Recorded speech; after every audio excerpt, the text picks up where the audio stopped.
Welcome right back to the Budge channel. I'm back here with somebody new. I'm here with Gavin. Me and Mort have talked about our Tigers Twitter chat, and Gavin is one of me and Mort's good friends from there. He a big Lions fan. Are you wearing the Marvin Jones? No, I was about to say I No, thought you I'm were wearing not the wearing the Marvin. Marvin Jones hat. I I'm thought not you were wearing wearing the Marvin Jones it. hat, but I'm here with Gavin, and we're gonna be talking about probably one of the biggest moments in Lions history in the last 10 years, other than signing Jim Caldwell. I finally have a new GM and a new head coach, Brad Holmes. What was he like? Head scouting or like Yeah, for the head of Rams? college scouting for the Rams. And then we have Dan Campbell, who's not announced as this video is going up, but is all more or less confirmed as the next head coach for the Lions after the Saints loss. And before I want to get it, I after seeing everything, because now the Saints what was that? I want to say like their head scout or somebody high up in the organization is leaving to be the GM of the Falcons now too. Yeah, I did see that. I was interested. The Saints are losing. I could already a few people from their coaching staff and higher up in front office, so it's gonna be interesting to see what they do. Yeah, it was their director of pro scouting, Terry Fortnott. He's going to be the general manager of the Falcons. So they're losing a lot of people there. And obviously, I talked about it in my weekend recap that Drew Brees more than likely out that they announced because it was Jay Glazer. He announced right before that Saints game that Dan Campbell was going to be announced as head coach after or once the Saints lost in the playoffs. And then he also announced that Drew Brees, after if they won or lost the game after this season, he was done. And I'm saying there was a TikTok going around that Saints are going to go 0-16 next year, and it's starting to look like it now. I mean, they're not going to have a coaching staff. Sean Payton's going to be like taking all the roles by himself. Like, I don't know what the Saints are going to do at this rate because they're Yeah, and if Dan Campbell, it's been rumored that he's going to bring Aaron Glenn, the defensive backs coach, which has made their secondary amazing since he's been there. He's been there since 2016, I believe. Made their secondary amazing, one of the top ones in the league. So they're really falling apart down there. yeah. And I think bringing in Glenn would actually be really helpful to help our younger guys like Amani and Okuda in the secondary, especially Tracy Walker.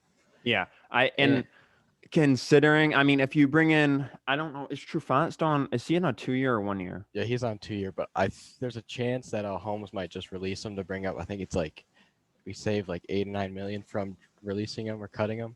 Yeah, I So hope Holmes pulls like what a Troy Weaver did for the Pistons. Just clears except for like yeah, Stafford and like but like he clears house in like a football way. He just gets rid of like a majority of your veterans, hmm trade, and then just goes crazy in free agency, crazy in the draft, gets like 3 first round picks somehow. yeah, But like I that's what I feel like. I mean, because referencing the Pistons, they're not a good team, but they're close in every game. They're in a really good rebuilding spot. They're in like a rebuilding spot where they're rebuilding, but they're competing. Like they have Jeremy Grant. He's averaging 25, 7, and like 2 a game. And you're getting that from a 26-year-old player. yeah. Like that's when you convert that to like football, if you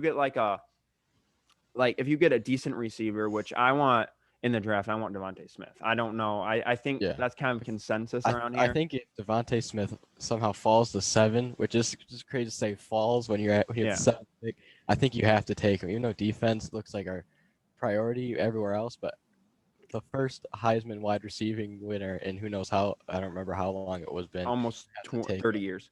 Yeah, you have to take him at that point. And a lot of people are like, well, you need defense. You need defense. Why are you taking a receiver? Well, when you look at our receiver situation, Danny Amendola, most likely retiring, or hmm at least leaving. Maybe not retiring, but leaving. Marvin Jones, more than likely leaving. He's hinted hmm at it. Unless Holmes can convince him to take a very team friendly deal, he's Yeah, gonna or not team friendly, but a very not as big of a deal as he's gonna get somewhere else. And yeah. then Kenny Galladay probably gonna stay. I would hope. I mean, I think that he already said he wants to stay. He'll get tagged, and then they'll have to figure out a deal before the season, I think. Yeah, it was like But the Monday right after week 15, I believe was they interviewed him asking about what his future holds. He said he would love to stay in Detroit for like the rest of his career because he's looking for a deal that locks him up for the rest of his playing career. He's not looking for like a 1 to 2 year deal. Yeah, I mean, I think he'll get around since he had an off year, he'll get around 4 year, 4 to 5 years, 80 to 90 million. Yeah, that's what I'm thinking too. People are thinking he's gonna get Hopkins money. I mean, I love Galladay, but I don't think he's gonna get like the 20 mil or whatever Hopkins is getting from No, his. he doesn't deserve Hopkins money. I'm okay. That's bold statement there, but he doesn't deserve it. Yes, he led the league in touchdowns 2 year or a year ago now, but it was on very low receiving production. He wasn't high up there in receiving, maybe 1,000 to 1,100 yards, not very high up in receiving. So, um, I think he'll get around there. And then, but after that, who do you got? Cephas. That's all. Cephas, yeah. Well, We Cephas, let go of Marvin Hall, so all you got is yeah, Cephas. Cephas is good, but he's very yeah, underdeveloped. So you that's need to get true. a guy in there like Smith. Or I want a receiver first round no matter what. My goal is Mhm. receiver first round, QB second or third round, and then defense the rest of the draft. Yeah, and Because I'm torn on it right now because, like I said, I want Devontae Smith really bad if he's at 7. But yeah, if not, I'm still really leaning towards the Micah Parsons just to get like a young linebacker instead of having Tavai and Davis run that linebacking core. but the thing is, Parsons more of a outside guy, and we need a middle. That's true. I can see that. Yeah. That's that like I'm perfectly fine. Okay, if Parson you take him, but explain to me why we need a middle linebacker and you're taking an outside linebacker. What's the? I don't really see the philosophy there. When Well, if we take an outside linebacker, that also gives us room to stop giving was it Chris Jones or Christian Jones more Christian reps Jones, I out believe. there because Yeah. I think he played Larry every game and had a half a sack this year. So I think that would also be a big improvement to have Micah Parsons Well, instead of I Jones. think he was more of a coverage linebacker, if anything, because we have an amazing front four or front three. What I don't know what we run anymore, if we run a 3-4 or a 4-3, but we have an amazing front line there, and they're all big and burly. I mean, they don't get sacks, but they're Yeah. working on it. But I mean, I think giving if we keep Stafford, giving Stafford another young receiver, and then giving him a quarterback to develop behind him, and if you could get Devontae Smith first round, and then for some godforsaken reason Mac Jones falls second round, you trade up early second.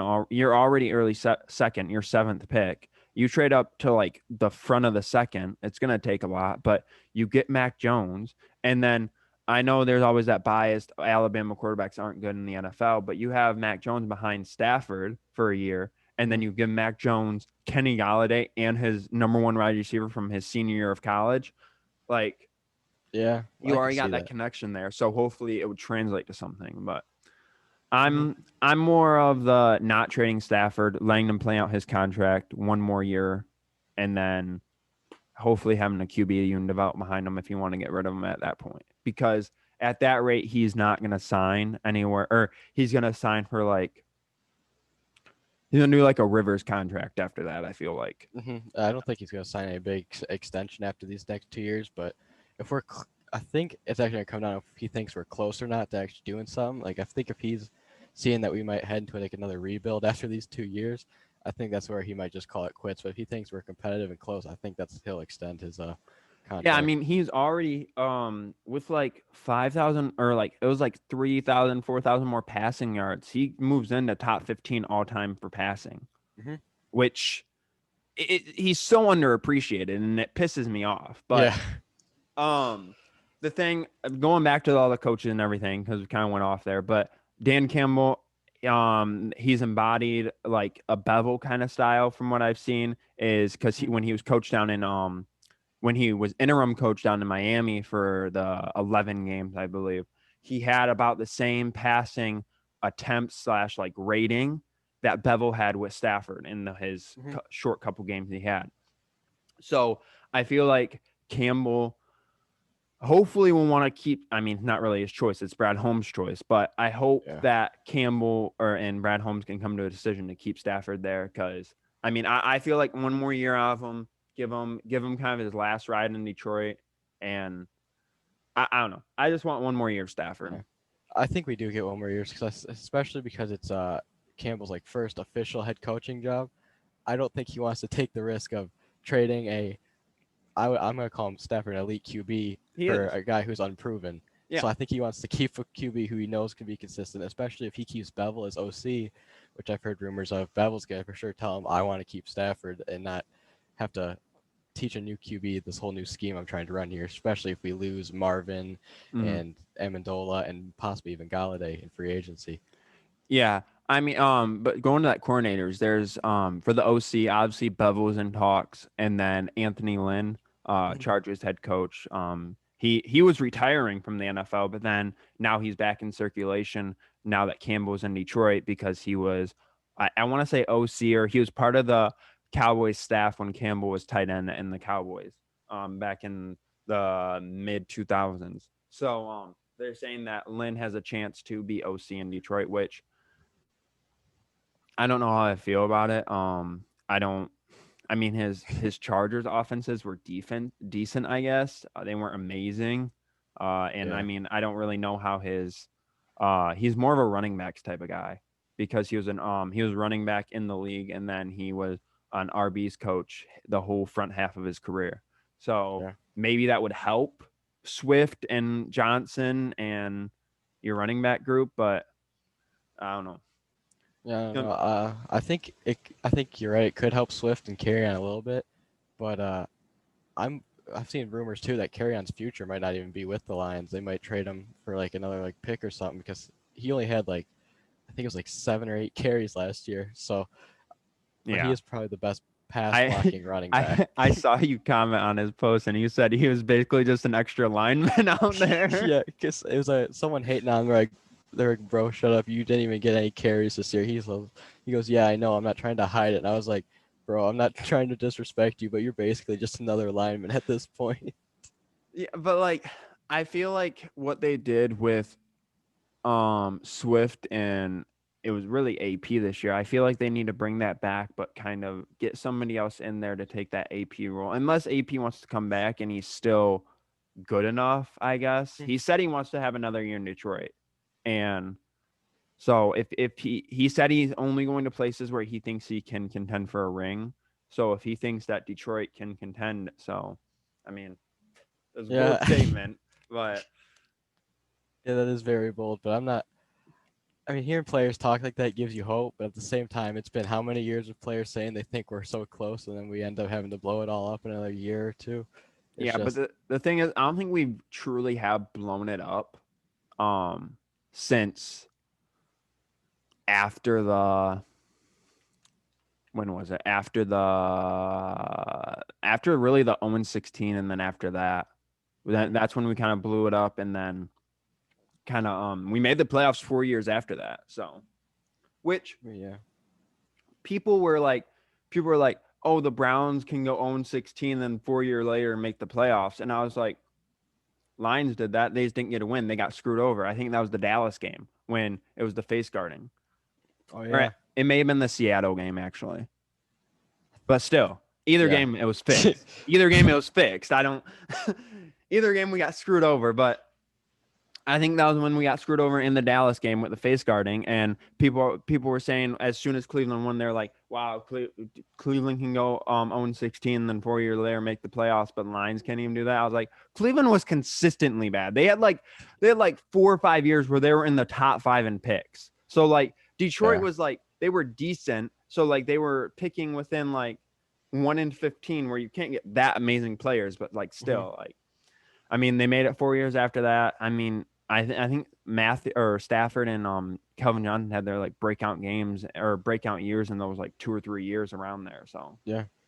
I don't know if um you saw it, but it was about Campbell. It was like when he first took over as interim head coach for the Dolphins. It was a Colin Cowherd segment where they were talking about like what he's doing different from interim head coaches, and they said most interim head coaches are going to be babying the players, like less practicing, like you could do this, do that, like a lot looser on the restrictions. But they mm, said Campbell pushed them a lot harder, like doing Oklahoma drills for like 45 minutes and then just going back to old school. And players even said they needed it, and I'm excited to see what he could do with the Lions that need yeah, that no, extra I push. was watching the Pat McAfee show and he was like when he was saying when he was down in Miami that Campbell was making the players do up and downs, Yeah. laps around the field, and he was treating it like a college high school atmosphere. And he was sitting there. The players are like, "Yeah, we needed this. Like we sucked. We were 1-3 at the time. Yeah. They finished what they finished, I six think and ten. But yeah, still, 6 and 10. started because he had a 5-7 record. So, but still, 6-10 as bad. That team wasn't even that bad. It had Ryan Tannehill. They had Lamar Miller. They weren't Jay Ajayi Jarvis as a rookie. Landry. Jarvis Landry. They had a good team. It was just they weren't. Joe Philbin was Yeah. not a good coach. Yeah. I And think even like the first 2 games when Campbell took over, like the scoring differential was like 83 to 40 something. yeah, So and, they were putting up points. and after the season over, they had a players only meeting in like the Dolphins headquarters or somewhere. They had a players only meeting because they wanted Campbell back as head coach. But then they ended up going Adam Gase, I think. And you see where that went. Yeah. But yeah, I mean, I'm really excited. I was not too sure at Campbell at first. I was very Mm. confused when I saw his name. I was like, "Who the fuck is Yeah. Dan Campbell?" I was like, "Who the fuck is?" I was like, "Tight ends coach."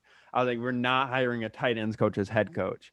And but I mean, I think Schefter tweeted out today that he'll be the fourth non OC DC in the league right now that's a head coach because you got Harbaugh, Judge, and oh, what's that last one? Harbaugh, Judge.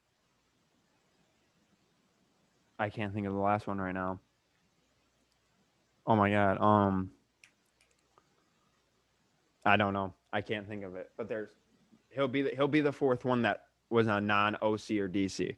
Um, so hopefully it works out good. I mean, uh, Mm. 10-6 in a playoff win. That's all you can hope for as a Yeah. Lions fan. It's, 10 and people, 6. all these fan bases are hoping for like Super Bowl rings and all that. And Lions fans are like, I just want That a playoff win in my lifetime. I that don't that's all really you care. want is 10-6 in a playoff win. I mean, if you're a Browns fan, that's what you wanted. I think they went 10-6. Yeah, I think so. I think they went They 10-6. they were living the Lions' dream. They went 10-6 and got a playoff win. They literally embodied what we wanted. And then they lost painfully on horrible called play in the playoffs. Oh, that Exactly what was would happen to bad. us. Oh, 100%. Exactly what would happen to the Lions. So the Browns are living our dream right now. They are living our dream, and it hurts to see. Good thing I'm a Browns fan too. So Yeah, I think that's exactly how ours would have been. We probably would have got a playoff win, and people start rooting for us. Then we probably would have got some bad play calling or bad officiating to screw us no, over in the this is what would have playoffs. happened. We since Chad Henning he beat an Ohio team, we would have lost to an Ohio State quarterback. We would have lost to Haskins or some shit. If we lost to Haskins to ruin our playoff chances, I might actually cry later that night. Well, Terrell Pryor will come out of the woodworks and like run like for 200 yards on us or something. Yeah. But yeah, I think that's all we got here. I just wanted to bring somebody else on to talk about this. So I wasn't just blabbing by myself. But thank you for coming on, Gavin. Yeah, no problem. Thanks for Hope asking me. maybe in the future we'd have you on some more times to Yeah, for talk sure. some lines or I don't know, maybe even Tigers when they come back. I mean, Yeah. you can come on with me and Mort one time. All right. We can talk it up. So if you guys could like and subscribe, that would help us out a lot. And we'll see you guys. I don't know next week, next Monday. Next Monday I'll be back. See you guys there.